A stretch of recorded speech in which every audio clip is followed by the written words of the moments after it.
Selamat petang dan salam sejahtera semua. Saya Natasha dengan ahli kumpulan saya iaitu Betty Ding. Kami berdua ingin membuat teknik hot seat. Selamat pagi kelas. Okey, hari ini cikgu ingin mengajar anda semua tentang sajak.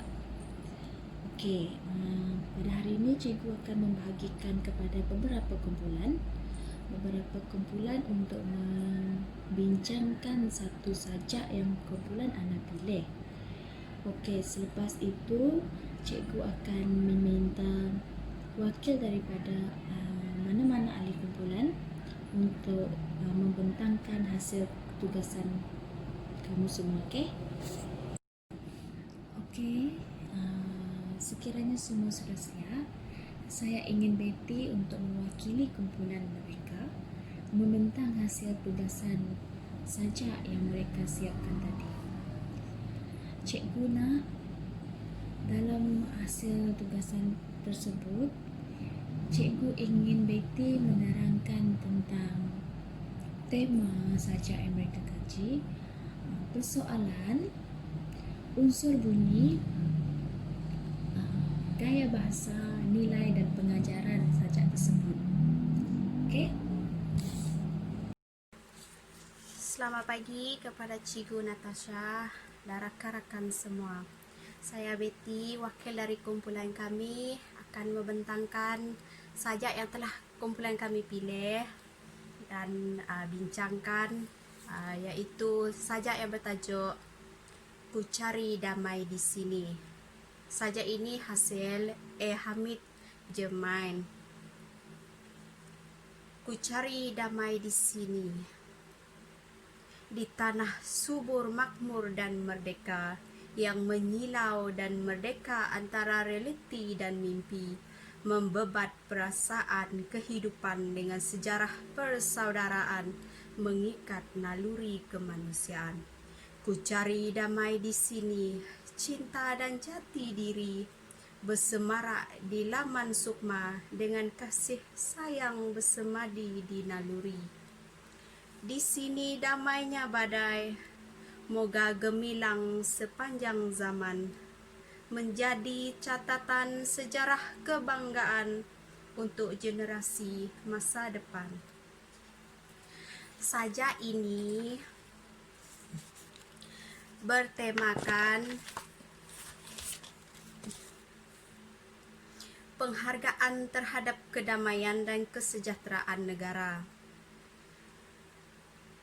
Persoalan sajak ini adalah: 1. Kedamaian hendaklah diusahakan kerana kedamaian tidak akan datang dengan sendirinya. 2. Negara kita ialah negara yang aman dan makmur. 3. Kemerdekaan hendaklah diperjuangkan agar beroleh kemajuan. Yang 4. Kedamaian akan wujud dengan adanya nilai kasih sayang. Dan yang terakhir adalah kemerdekaan negara kita ini akan menjadi kebanggaan generasi akan datang. Seterusnya adalah unsur bunyi bagi sajak ini adalah berbunyi asonansi, iaitu contohnya mengikat naluri kemanusiaan, membebat perasaan kehidupan, cinta dan jati diri, iaitu antara 3 perangkap sajak ini ada perulangan vokal. Contohnya seperti yang pertama tadi kan, mengikat naluri kemanusiaan, ulangan vokal A, iaitu mengikat naluri kemanusiaan. Setiap perkataan itu ada vokal A. Yang kedua adalah berunsur aliterasi. Contohnya, ku cari damai di sini, pengulangan konsonan D, iaitu Ku cari damai di sini. Dia ada 2 kali berulang konsonan D. Dan yang terakhir adalah rima akhirnya bebas. Contohnya rangkap 1, dia A, B, A, C, C, C. Rangkap kedua A, B, C, dan E. Dan rangkap yang terakhir adalah A, B, B, B.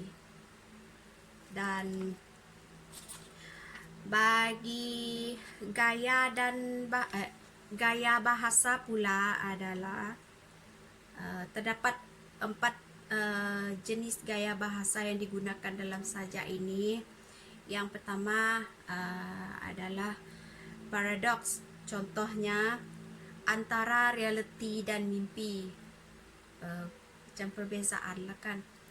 Yang kedua hyperbola. Contohnya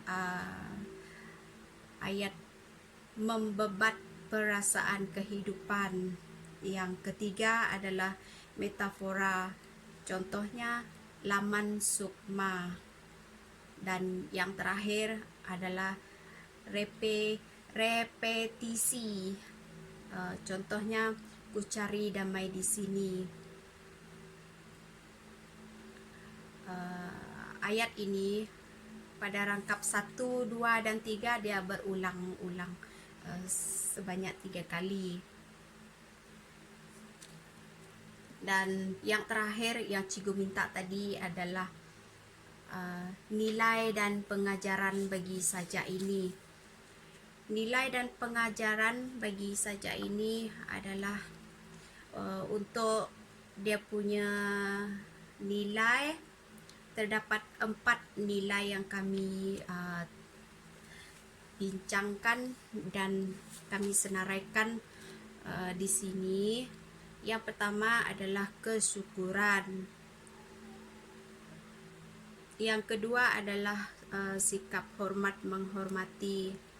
Dan yang ketiga adalah patriotisme. Dan yang keempat adalah keinsafan. Dan bagi pengajaran dia pula, kami ada menyenaraikan beberapa pengajaran yang kami dapat dalam sajak ini, seperti 1, kita mestilah berusaha untuk mendapatkan dan mengekalkan kedamaian. Kedua, kita hendaklah menghargai kemerdekaan negara. 3, kita hendaklah memastikan kedamaian negara terus berkekalan. Keempat, kita hendaklah menyelesaikan sebarang krisis dengan bijaksana. Dan yang terakhir adalah kita perlulah menjaga negara kita dengan baik untuk diwariskan kepada generasi yang akan datang. Itu saja hasil perbincangan dari kumpulan kami. Terima kasih. Terima kasih kepada Betty Membentang dan ahli kumpulannya kerana telah berjaya menyiapkan tugasan yang cikgu berikan.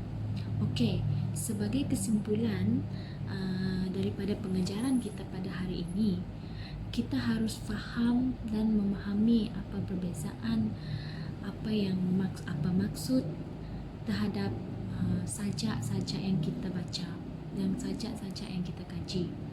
Sebagai contoh, kepada kumpulan Betty tadi, mereka telah memahami semua aspek yang cikgu minta dari segi tema, gaya bahasa, unsur bahasa, nilai dan seterusnya.